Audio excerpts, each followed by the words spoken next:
तो यहाँ पे वर्णन हो रहा है 34 नंबर श्लोक। अगर हम थोड़ा पीछे जाएं तो जो दक्ष है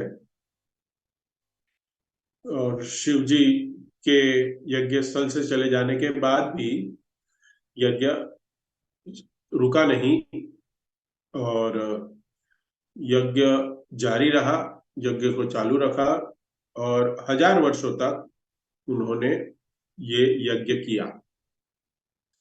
1000 वर्ष की बात चल रही है, ये 1000 सेकेंड 1000 मिनट की बात नहीं कर रही है। यहाँ 1000 वर्ष तक यज्ञ में बैठे थे और यज्ञ कर रहे थे। और यहाँ हमारी परिस्थिति है कि हम 2 घंटा एक जगह पे बैठ ही नहीं सकते। 2 घंटा, यहाँ पे 1000 वर्ष तक यज्ञ की बात चल रही है। और यज्ञ की जो समाप्ति हुई, यज्ञ का जो समापन हुआ, तो यहाँ पे जो वर्णन आ रहा है कि गंगा यमुनान्विता, तो यमुना नदी और गंगा नदी के संगम में स्नान किया है। तो यहाँ पे हम समझ सकते हैं कि ये गंगा और यमुना का संगम कहाँ है? इलाहाबाद में, प्रयागराज, जहाँ पे गंगा और यमुना का संगम है। तो यज्ञ जो है वो प्रयागराज में हो रहा था, यज्ञ समर्पित हो रहा था। तो यज्ञ समाप्ति पर जो उन्होंने स्नान किया उसको कहते हैं अवव्रत स्नान। हम्म तो शास्त्रों में अलग अलग स्नान है, नहाने के अलग अलग प्रकार के स्नान है। तो मंत्र स्नान होता है एक, और वरुण स्नान होता है। जो वरुण मतलब जल, जल से हम प्रतिदिन स्नान करते हैं। फिर मंत्र का स्नान मैंने कहा। हाँ, फिर भगवान विष्णु के मंत्र के उच्चारण से स्नान कर सकते हैं। प्रैक्टिस मत करना, ये जल से ही करना, लेकिन मैं बता रहा हूं आपको कि मंत्र से भी स्नान कर सकते हैं, ये विधि है। ओम ओम अपवित्र पवित्रो वा सर्वान्विता गतोपि वा। ये जो श्लोक है, उसका उच्चारण करके हम अपने आप के शरीर को शुद्धिकरण कर सकते हैं। तो सामान्य रूप से जो हम देखते हैं, शुद्ध होने के लिए शास्त्रों में जल से स्नान बताया गया है।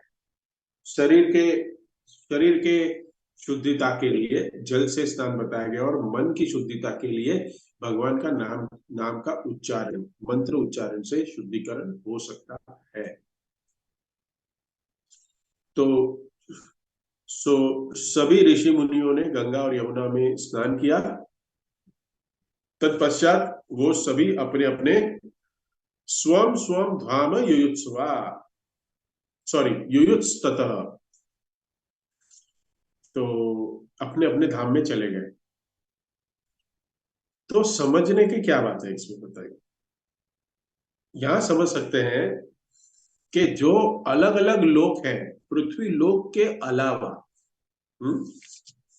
वहां पर सभी लोकों में अलग अलग प्रकार की सुख सुविधाएं प्रचुर मात्रा में है। पृथ्वी लोक से बहुत अधिक मात्रा में उच्च लोकों में सुख सुविधाएं हैं,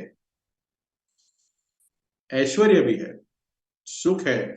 लेकिन अगर भगवान को प्रसन्न करना है, यज्ञ संपन्न करना है, भगवान के लिए तपस्या करनी है, यज्ञ करना है, ऐसे कोई भी कर्म करने हैं, यज्ञ दान और तप, ऐसे कोई भी कार्य करने हैं अगर हमें, उसके लिए इस पृथ्वी लोक भारत भूमि पे ही आना पड़ेगा।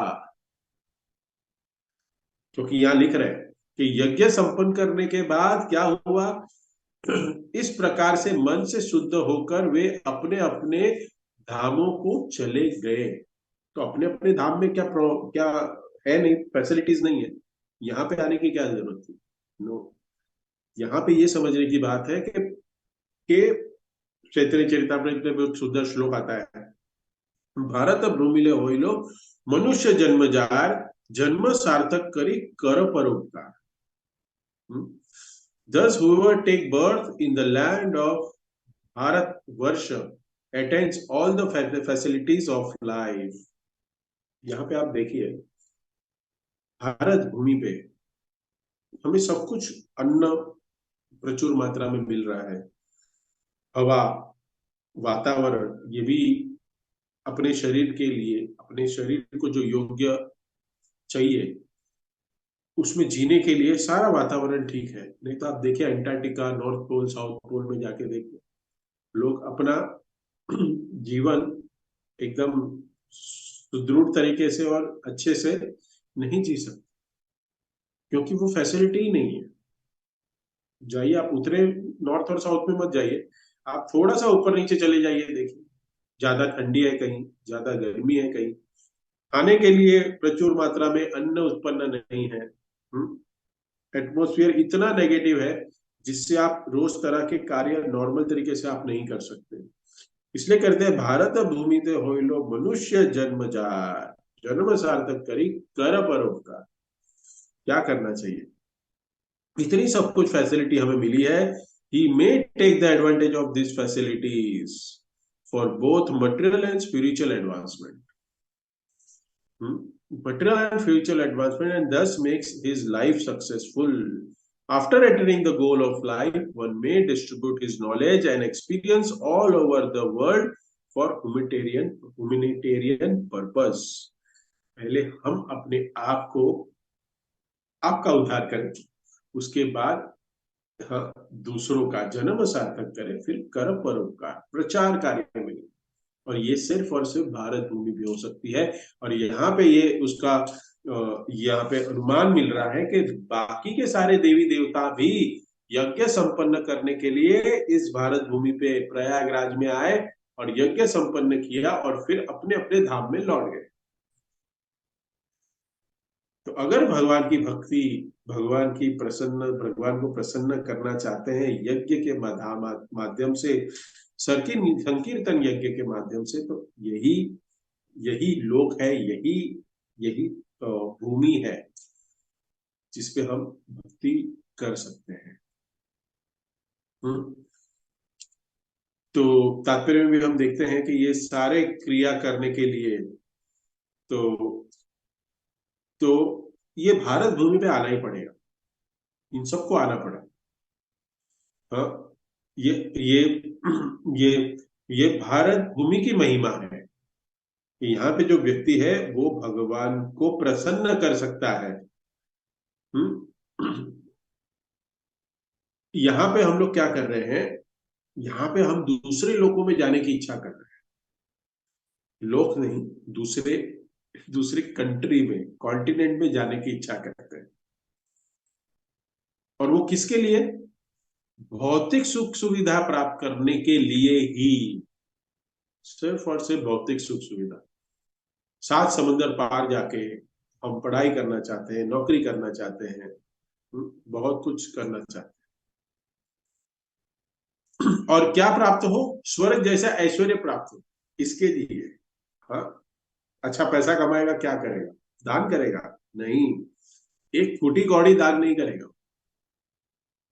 सारा पैसा, होम लोन, ईएमआई, ये कार्ड का पेमेंट, ये उसका, सारी चीजें, अभी तो शादियों का सीजन है, अरबों खरबों रुपए हाँ, जला डालते हैं शादियों में, और शादी कितनी महीने टिकेगी उसकी गारंटी नहीं। ऐसी सुख सुविधाओं के पीछे हम जा रहे हैं, भाग रहे हैं।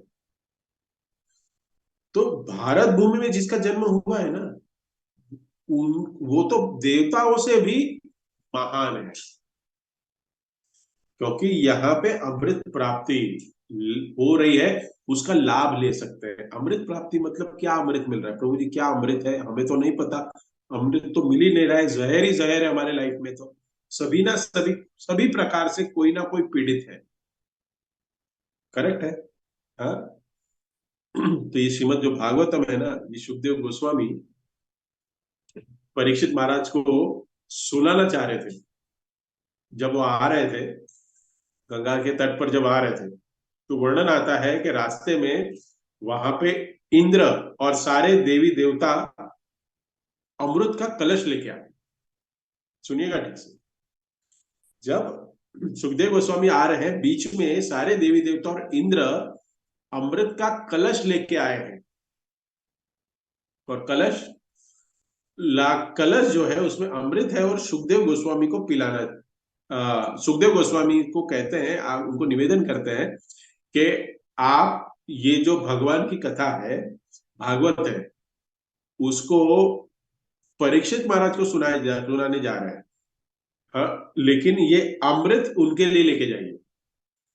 आप ये अमृत राजा परीक्षित को पिला दीजिए और वो अमर हो जाएंगे, और मुझे हमें कथा सुनाइए, भागवत की कथा। तो सुखदेव गोस्वामी कहते हैं कि मूर्ख हो तुम लोग, मूर्ख हो, जो कि अमृत अमृत से तुलना हो रही है श्रीमद् भागवतम की, आप अमृत से तुलना कर रहे हो, मूर्ख हो। ये ये जो श्रीमद् भागवत कथा है, भगवान की महिमा, उसकी तुलना आप कर ही नहीं सकते अमृत से। तो इंद्र को लौटा देते हैं, सारे देवी देवताओं को सुखदेव गोस्वामी भगा देते हैं, हाँ, लौटा देते हैं कि आप लोग श्रीमद् भागवतम सुनने के अधिकारी नहीं हो, भगवान के कथा आप सुनने के अधिकारी हो ही नहीं, क्योंकि तुम्हारी श्रद्धा नहीं है। आपने भागवत की कथा को अमृत के समान तुल्य माना, अमृत से ये कई हजारों गुना आ, ये इसका महत्व ज्यादा है। अमृत से तो क्या लेना देना, किसी से भी तुलना, ये श्रीमद् भागवतम की कथा का तुलना, भगवान की कथा का तुलना किसी के साथ भी हम नहीं कर सकते, किसी के साथ नहीं। तो ये देवता सारे वंचित हो जाते हैं। तो यहाँ पे पता चलता है कि देवी देवता भी योग्य अधिकारी नहीं है कथा को सुनने के लिए, लेकिन जो भारत भूमि पे जन्म लिया है वो भाग्यवान है। भक्तों के संग में ये जो अवसर प्राप्त हो रहा है, भगवान के कथा करने का, भगवान की भक्ति करने का, भगवान की लीलाओं को सुनने का, तो ये सभी देवी देवता, ये सब लोग भारत भूमि पे भगवान को प्रसन्न करने के लिए आना चाहते हैं, और हमें मौका मिला है प्रसन्न करने का और हम कर नहीं रहे। तो सभी ऋषि मुनियों ने यज्ञ के माध्यम से भगवान को प्रसन्न किया, क्योंकि भगवान कौन है?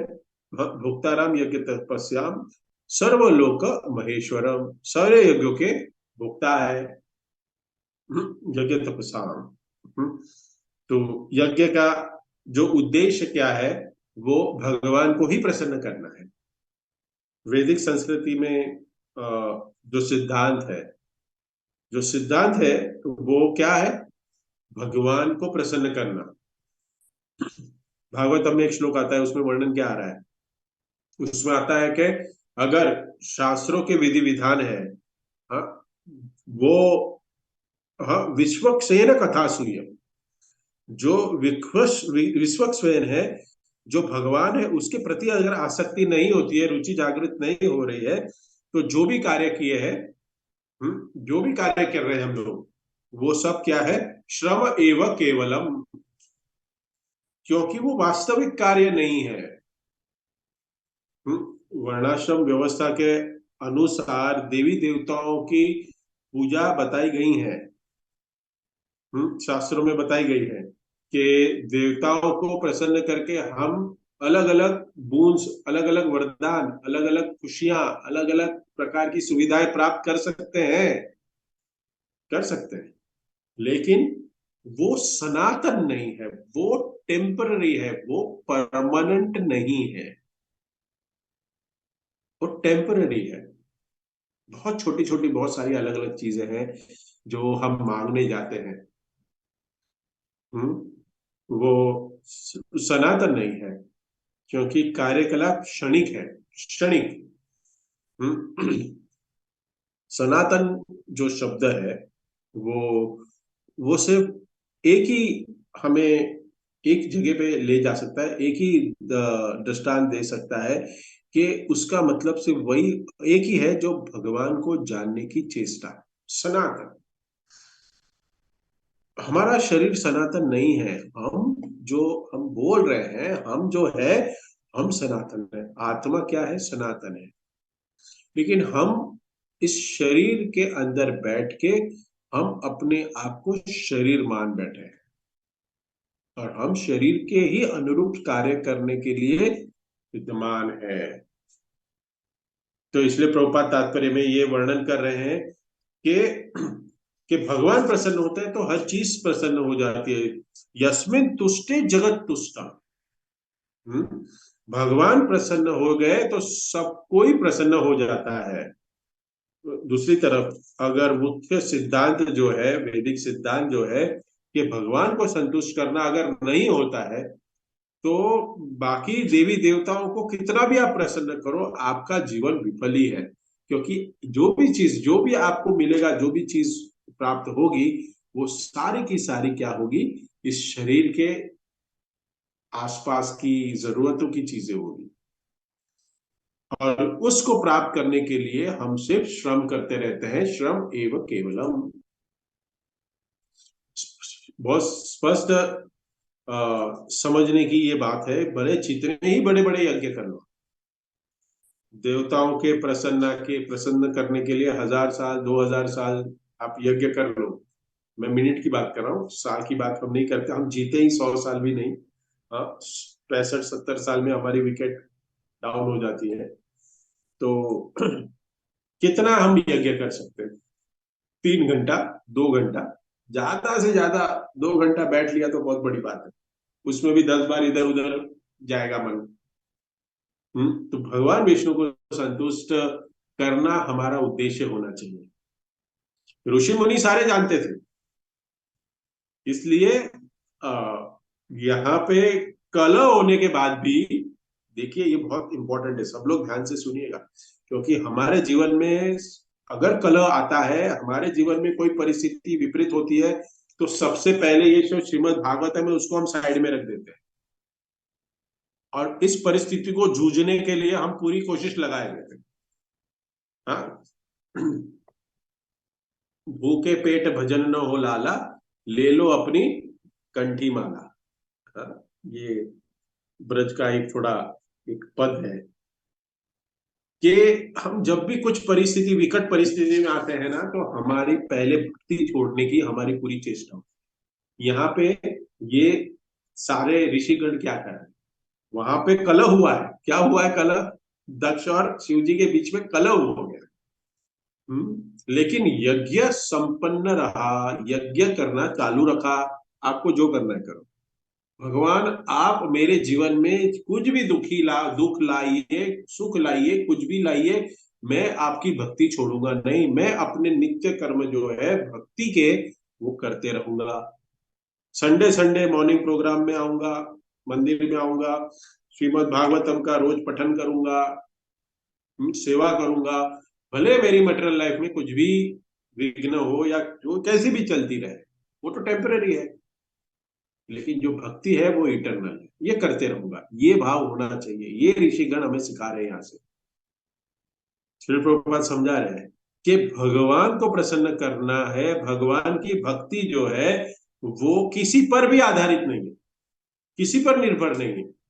ये भक्ति की परिभाषा है भागवत में, अहेतु की अप्रतिहता ययात्मा सुकृत्य। अहेतु की भक्ति है, हाँ, बिना किसी कारण के और बिना किसी रुकावट होनी चाहिए। एक ही कारण होना चाहिए, भगवान कृष्ण के उनको प्रसन्न करना, और बिना रुकावट के, बिना इंटरप्ट। ऐसे नहीं कि आज अटेंड कर लिया सेशन, कल नहीं किया, 2 दिन कर दिया, 1 दिन नहीं किया। वो उसको हम अभी भक्ति में आने वाली बाधा है, हम चर्चा कर रहे थे हमारे ग्रुप में। तो ये क्या है? अनिश्चिता भक्ति। हाँ, अनिश्चिता। हाँ, और अनिश्चिता भक्ति में क्या होता है कि वो आ रहा है, जा रहा है, कभी समय मिला तो कर दिया। समय पर्पजली भक्ति के लिए निकालना और बाकी के दूसरे कार्य के लिए समय नहीं देना, मीन्स भौतिक कार्य के लिए समय नहीं देना, इसको खरी भक्ति कहते हैं। ऐसे नहीं कि समय मिला तो भक्ति करो, नहीं, ऐसा नहीं होता। समय निकाल के भक्ति करूंगा, और भौतिक कार्य के लिए समय कम दूंगा। ये भक्ति की परिभाषा है। तो यहाँ पर हम देख सकते हैं कि बाधाएं आई, लेकिन फिर भी ऋषि मुनियों ने यज्ञ बंद नहीं किया। भगवान को प्रसन्न करने का कार्य चालू रखा। ये दूसरा भी समझ कर सकते हैं कि भगवान को प्रसन्न करने के लिए देवताओं को प्रसन्न करना आवश्यकता नहीं है। बिना देवी देवताओं के भी भगवान को प्रसन्न किया जा सकता है। हम दूसरे देवी देवताओं की बात नहीं करते जो छोटे मोटे हैं, छोटे छोटे, जैसे हमारे कुल देवता, इधर के ये गांव के देवता, वो गांव के देवता, ऐसे सब देवताओं की बात हम तो नहीं कर रहे। यहाँ पे हम ब्रह्मा शिव जी की बात कर रहे हैं। उनकी भी आवश्यकता नहीं। लोग क्या समझते हैं, हमको सबको पकड़ के चलना चाहिए, सबको प्रसन्न करना चाहिए। लेकिन यहाँ पे स्पष्ट वर्णन आ रहा है कि किसी भी देवी देवताओं की पूजा करने की आवश्यकता नहीं है, क्योंकि भगवान की भक्ति ही परिपूर्ण है और वो स्वतंत्र है। हम्म तो भक्ति का कोई भी कारण नहीं है कि भक्ति करेंगे तो इस प्रकार स्थिति होगी, ऐसा होगा, ऐसा कारण होगा, तभी हम भगवान को प्रसन्न कर पाएंगे। तभी भगवान की भक्ति बुढ़ापे में हो पाएगी, जब हमारे आंखों से दिखाई नहीं देगा, मुंह में दांत नहीं होंगे, पेट में आंतड़िक में हमारी पाचन क्रिया की शक्ति नहीं होगी, तभी भक्ति करनी है, ऐसा कुछ नहीं है। पूर्ण रूप से भक्ति अपने आप में स्वतंत्र है। कभी भी कोई भी स्थिति में, कहीं भी स्थिति में भक्ति कर सकता है। नियमित स्मरणे न काल, चैतन्य महाप्रभु अपनी शिष्टाष्टक में कहते हैं, नियमित रूप से निरंतर स्मरण करना चाहिए, भले कोई भी एज हो, कोई भी एज हो, छोटे से छोटा या बड़े से बड़ा व्यक्ति, राजा हो या रंग हो, भगवान को प्रसन्न करना यही एक उद्देश्य जीवन का होना चाहिए। देवी देवताओं के ऊपर निर्भर रहना, आसक्त रहना जरूरी नहीं है, आवश्यकता ही नहीं है। तो यहाँ पे श्री प्रभुपाद बता रहे हैं, स्पष्ट रूप से बता रहे हैं यहाँ पे कि भगवान को प्रसन्न करने के लिए देवताओं की कोई आवश्यकता नहीं। जब भगवान प्रसन्न हो जाते हैं, उससे सारे देवी देवता भी प्रसन्न हो जाएंगे, क्योंकि जो सभी देवी देवता जो है वो भगवान के शरीर के अंग है, भगवान के ही विस्तार है। यहाँ पे दो उदाहरण दिए गए तात्पर्य में, शरीर के इंद्रियों का। जैसे शरीर है, उधर है हमारा हाथ पैर है। अभी कहे कि मेरा हाथ कमजोर हो गया, मुझे हाथ को पोषण करना है, मेरे हाथ को पोषण देना है, तो क्या करेंगे हम राइस के या दाल के हाथ में, उसके तपेले में हाथ को डाल दें, हाथ को डाल के रखेंगे अंदर, तो क्या जो ये जो हाथ है उसको पोषण मिल जाएगा? नहीं। मुख के द्वारा जब उदर में पोषण दिया जाएगा, तो सारे शरीर के अंग क्या हो जाएंगे? पोषित हो जाएंगे, संतुष्ट हो जाएंगे। लेकिन ये सोचना कि उदर को ना दे करके हम शरीर के अलग अलग अंगों को संतुष्ट करें, ये विचार अगर हम करें, तो दूसरे अंगों से मैं खाना दे दूंगा। तो ये भगवान यहाँ पे क्या बता रहे हैं, तात्पर्य में प्रभुपाद लिख रहे हैं, ये अविधि पूर्वकम हुआ, ये विधि नहीं है। ये शिल प्रभुपाद कह रहे हैं कि आंख के माध्यम से मैं शरीर को भोजन नहीं दे सकता, कान के माध्यम से मैं शरीर को भोजन नहीं दे सकता, मैं अपने पैरों में जो चोट लगी है तो उस चोट के लिए जो दवाई है मुझे मुंह से ही खानी पड़ेगी। मुख के माध्यम से ही उदर को पोषण देके हम दूसरे अवयव को, हमारे शरीर के अवयव को शक्ति प्रदान कर सकते हैं। तो दूसरा उदाहरण क्या दिया गया है कि यहाँ पे तरोरमूल, जो वृक्ष होता है, जो वृक्ष है उसकी जड़ है, जड़ को जब सींचा जाता है, उसको पानी दिया जाता है, तो अपने आप जो शाखाएं हैं, पत्तियां हैं, सबको पोषण प्राप्त हो जाता है। लेकिन अलग से जड़ को पानी दे न देके वो स्प्रे से अगर पत्तियों को, टहनी को पानी दे, हाँ, उसके ऊपर की धूल मिट्टियां जो है वो निकल जाएगी, दिखने में सुंदर दिखेगा फूल या पत्ता, वो सुंदर दिखे सकता है, हाँ, लेकिन धीरे धीरे वो सूख जाएगा। क्षणिक लगेगा कि हाँ, अभी हमने पानी मारा स्प्रे से और वो साफ हो गया, उसकी धूल निकल गई, हाँ, लेकिन लेकिन पानी डालते हैं ऊपर से, देखा मैंने आजकल स्प्रे से डालते हैं, तो लेकिन एक समय के बाद वो सूख जाएगा। लेकिन जब मूल में पानी डालेंगे तो पूरा वृक्ष हरा भरा रहेगा। हम्म तो इतना परिश्रम करने की कोई जरूरत नहीं, मूल पे एक लोटा पानी डाल दो, फल फूल सब अच्छे से संतुष्ट हो जाएंगे। तो यहाँ पे श्री प्रभुपाद बता रहे हैं इसलिए कि ये समझने की आवश्यकता है कि ये जो यज्ञ है ये वास्तव में भगवान के लिए ही होना चाहिए। कलयुग में देखते हैं अलग अलग प्रकार के यज्ञ किए जाते हैं, कोई काली के लिए करता है, कोई चंडी के लिए यज्ञ करता है, कभी दुर्गा के लिए यज्ञ करता है, कोई शांति के लिए यज्ञ करता है, कोई वास्तु के लिए यज्ञ करता है, बहुत सारे यज्ञ करते रहते हैं।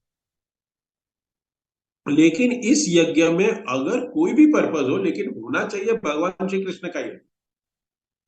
जैसे हमारे वैष्णव वास्तु पूजा कराते हैं घर में, करेक्ट है, तो कराते हैं तो किसको आह्वान करते हैं?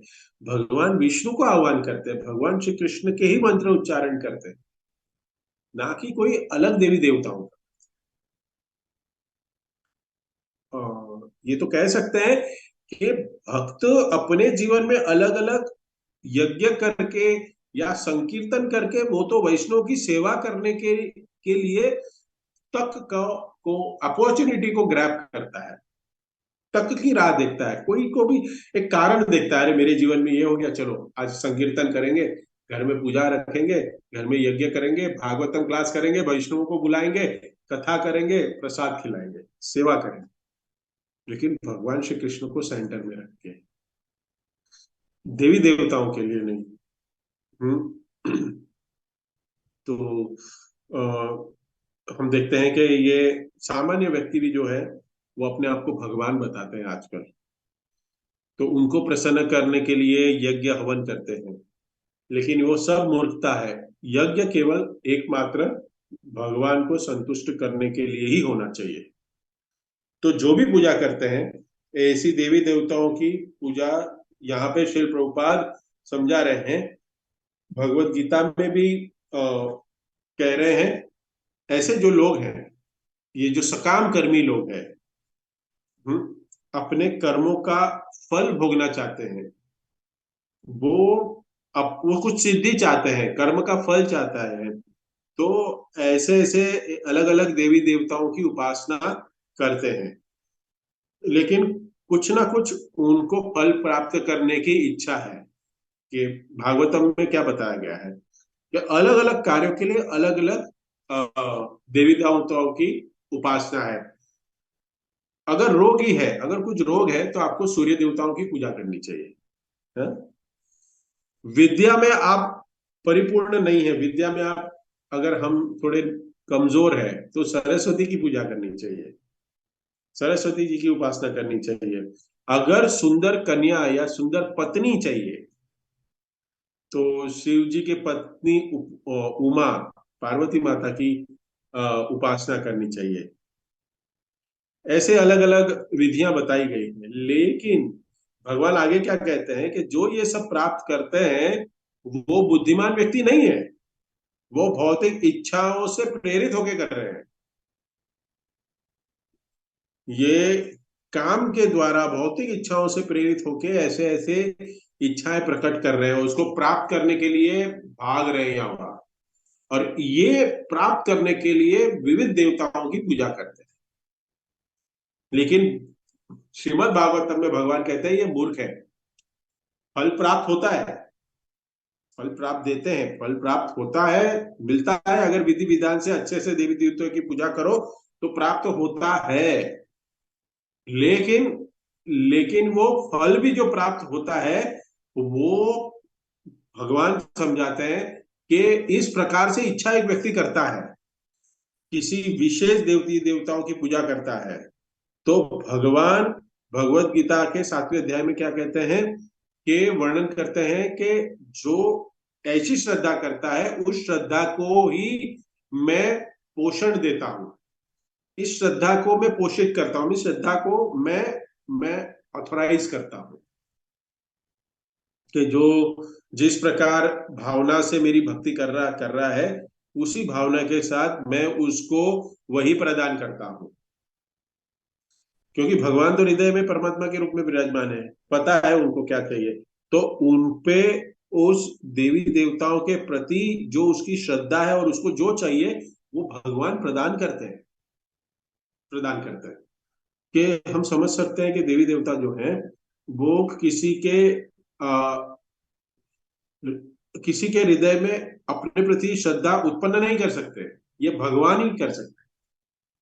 भगवान ही कहते हैं भगवत गीता में, मैं ही कराता हूं, मैं श्रद्धा उसकी वहां पे लगाता हूं। अज्ञानी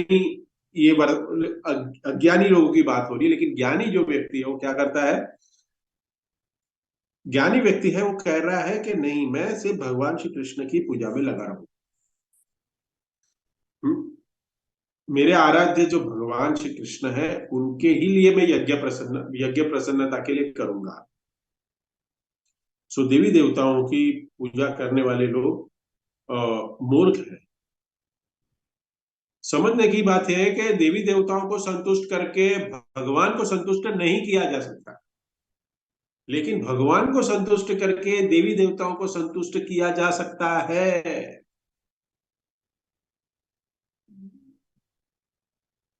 दीक्षा हो गई है, बहुत सालों से भक्ति में लगे हुए हैं, फिर भी देवी देवताओं के पीछे लगे हुए।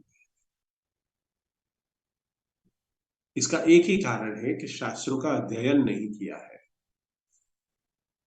ठीक से श्रीमद् भागवतम पे, श्रीमद् भगवत गीता पे, भगवान श्री कृष्ण की वाणी पे श्रद्धा आस्था नहीं है। तो जो भगवान कहते हैं मेरी उपासना जो करते हैं वो मेरे धाम को आते हैं। देवताओं की उपासना करते हैं वो देवों के लोक में जाते हैं, और देवों के लोक जो है वो टेम्पररी है, वो टेम्पररी है, वो भी उध्वस्त हो जाएंगे प्रलय के टाइम पे, वहां लोकों में जाएंगे, उन लोकों में जाके जो पुण्य कर्म है वो पुण्य कर्म को भोगेंगे, लेकिन जैसे पुण्य कर्म क्षीण हो गए, हाँ, क्षीण पुण्य शीत लोकंती, ये वापस क्या हो जाएंगे इस लोक में, हाँ, आवागमन चला रहेगा, चक्र चलता रहेगा बार बार।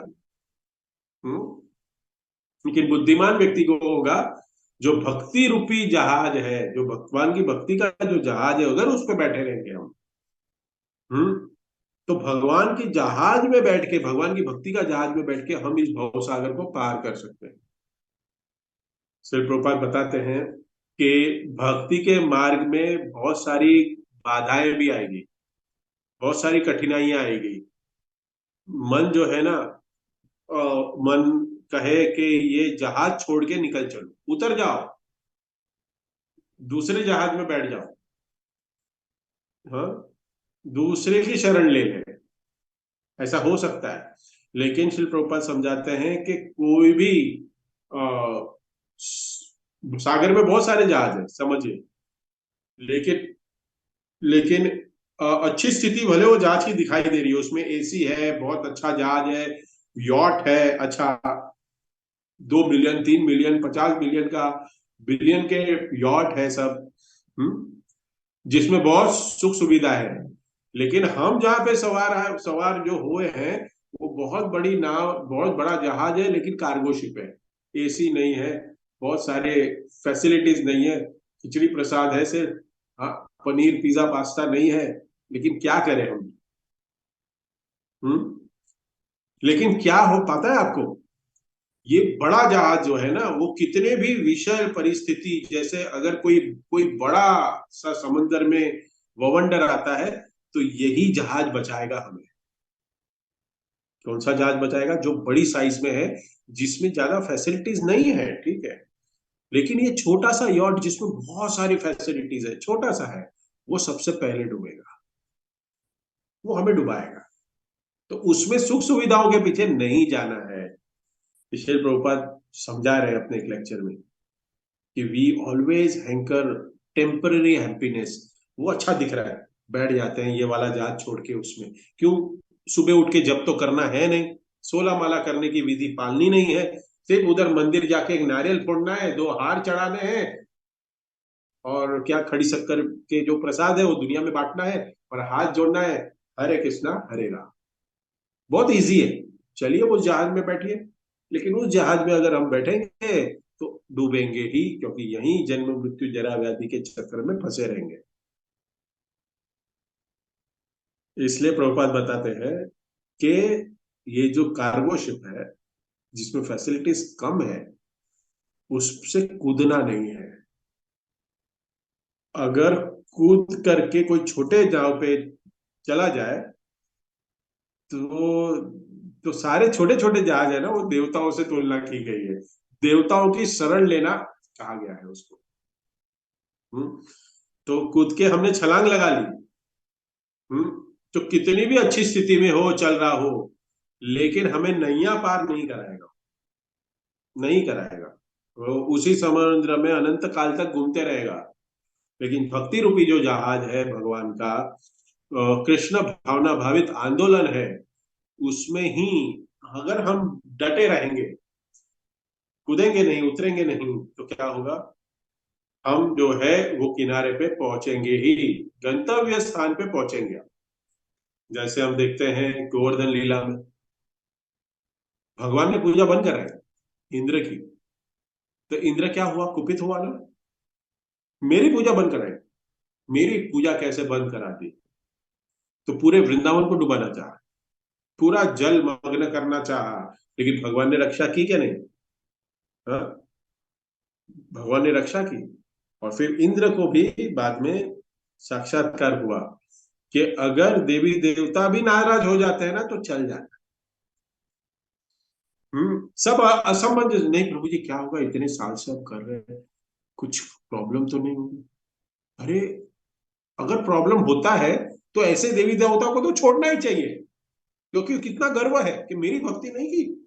भगवान श्री कृष्ण की कथा हम आप जानते हो, भृगु ऋषि भगवान की छाती पे लात मार दी अपनी पत्नी के सामने, बताइए, पत्नी के सामने भगवान। और भगवान क्या कहते हैं? भगवान ने उनको प्रति उत्तर में क्या किया? उनको कैदी बनाया? उनको उनको कोई सजा दी? क्या कहा? बोलता आपके पैर इतने कोमल है, मेरे वक्षस्थल पे आपने जो प्रहार किया है उससे आपको चोट तो नहीं आई? ये भगवान की क्वालिटी है, इतने नम्र। हाँ, हमेशा। नहीं तो ये देखिए ऐसे देवी देवताओं, थोड़ी सी एक नारियल नहीं चढ़ाया तो कुपित हो गए। हाँ, बहुत प्रथा है हमारे बंबई में, भगवान गणपति मतलब गणपति देव को लेके हम सब लोग गणपति घर में लगाते हैं, घर में आते हैं। अभी गणपति का सीजन आएगा कुछ महीनों के बाद, अरे अभी हम नहीं रखेंगे तो क्या होगा, गलत हो जाएगा। अरे, कैसे गलत होगा? इतने साल से रख रहे हैं, आपने पूजा विधि की, अभी उनके ही माध्यम से आपको भगवान श्री कृष्ण की भक्ति मिली है, तो छोड़ो उनको। घर अगर 1 BHK में रह रहे हैं नाला सुपारा विरार में, अगर यहाँ पे जू बीच में एक बंगला मिले तो तुरंत छोड़ के आ जाएंगे, तुरंत छोड़ के आ जाएंगे हायर फैसिलिटीज लेने के लिए। यहाँ पे भगवान श्री कृष्ण की भक्ति मिली है फिर भी देवी देवताओं के पीछे पड़े हैं, उसको नहीं छोड़ना चाहते। मूर्ख है ना हम, इसको भगवत प्रभुपाद तात्पर्य में कहते हैं मूर्ख है हम। नाराज हो जाएंगे वो। इसलिए पीढ़ी दर पीढ़ी हम जो प्रथा से पूजा पाठ कर रहे हैं, वो जो कर रहे हैं, उसको हम कैसे छोड़ दें? आप तो कह रहे हो सारे देवी देवताओं को छोड़ दो, हम छोड़ने के लिए बात नहीं कर रहे हैं, उनका विधि विधान से पूजा करने की बात कर रहे हैं। हम उनका अनादर करने की बात नहीं कर रहे हैं। अनादर नहीं करना है उनको, उनकी उनका जो जो वो उनका जो स्थान है उनके हिसाब से उनकी पूजा होनी चाहिए। घर में विघ्न आ जाएंगे, अरे विघ्न हरता उनका नाम है, और विघ्न वो खुद कैसे ला सकते हैं? कोई सोचे, थोड़ा दिमाग से, थोड़ा लॉजिकली सोचे बस।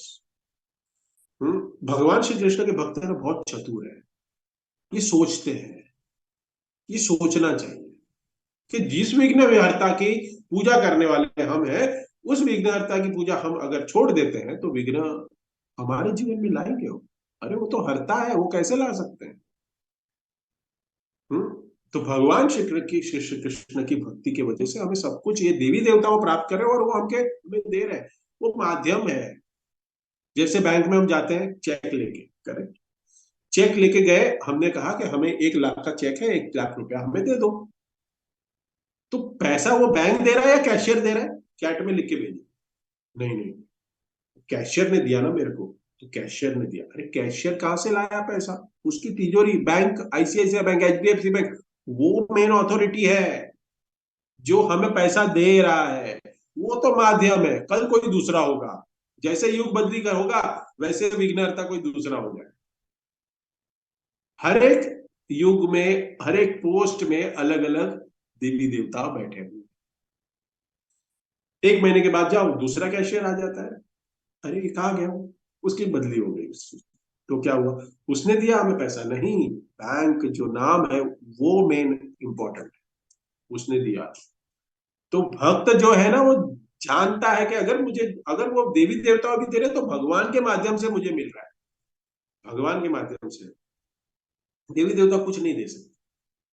एक कैशियर जो है, अगर आप कहो कि मुझे 1 लाख रुपया, 2 लाख रुपया दे दो, वो नहीं दे सकता। नहीं दे सकता। तो भगवान को संतुष्ट करना वो विधि क्या है? यहाँ पे प्रभुपाद बता रहे हैं यज्ञ, और लास्ट में यज्ञ संकीर्तन प्राय यजंती सुमेधसा,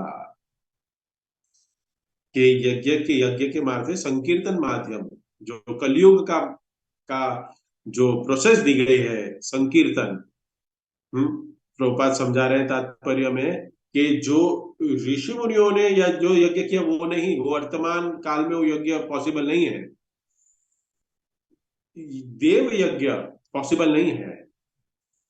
तो जो यज्ञ है संकीर्तन यज्ञ, हरे कृष्णा कृष्णा कृष्णा हरे हरे, हरे राम राम राम हरे हरे, इस मंत्र का उच्चारण करके हम यज्ञ कर सकते हैं। हर रोज यज्ञ करते हैं भक्त लोग।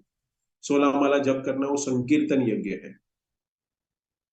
तो तस्मिन तुष्टे जगत तुष्टे, सब भगवान का अगर हम हरे कृष्ण महामंत्र का जप करते हैं तो सारे देवी देवताओं सब कुछ तुष्ट हो जाता है, क्योंकि हम मूल के अंदर पानी डाल रहे हैं।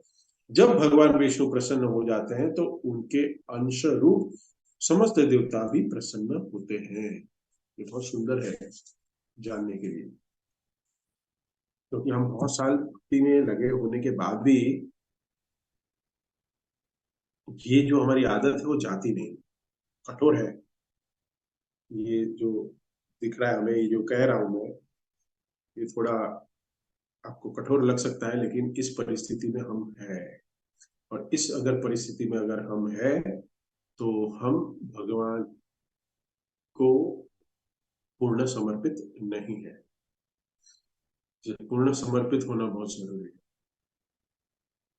तो इसके साथ ये अध्याय यहाँ समाप्त हो रहा है। यहाँ कथा को भी विराम करूंगा। कल से आप 3rd चैप्टर में प्रवेश करेंगे, शिव जी तथा सती का संवाद। तो अगर ससुराल में कुछ प्रॉब्लम होगा तो वो प्रॉब्लम घर में तो आएगा ही। तो अभी वही है, घर घर की कहानी अभी चलेगा, दोनों पति पत्नी के बीच में संवाद। लेकिन ये बहुत संवाद सुंदर है। दोनों के प्रति अपने अपने कर्तव्य और अपने अपने पोजीशन को लेके वार्तालाप होके क्या होना चाहिए उसके ऊपर डिस्कशन।